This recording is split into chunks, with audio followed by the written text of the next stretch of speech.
Костер давно погас, а ты все слушаешь ночное облако ушло во тьму.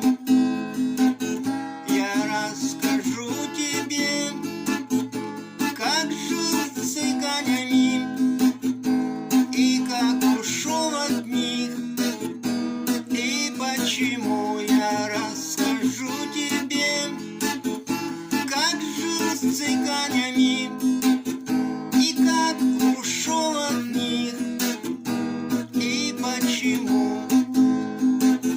В цыганский табор я попал случайно, цыганку гордую там полюбил, но я не знал тогда про жизнь цыганскую и про любовь ее.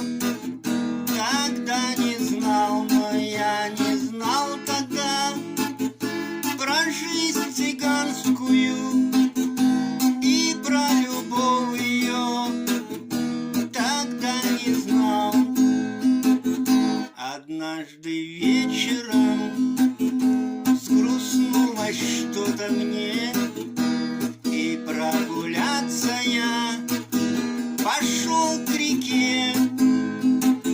Смотрю, цыганка там с другим целуется, и острый нож блеснул в моей руке. Смотрю, цыганка там с другим целуется, и острый нож блеснул в моей руке.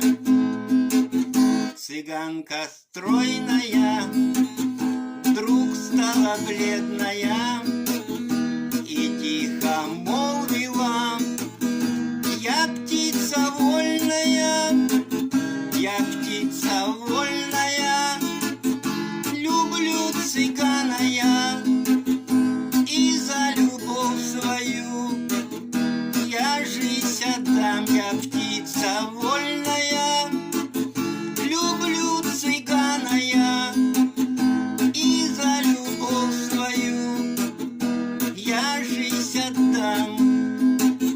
Костер давно погас, а ты все слушаешь. Ночное облако ушло во тьму. Я рассказал тебе, как жил с цыганями и как ушел от них, и почему. Я рассказал тебе, как жил с цыганями и как ушел от них, и почему.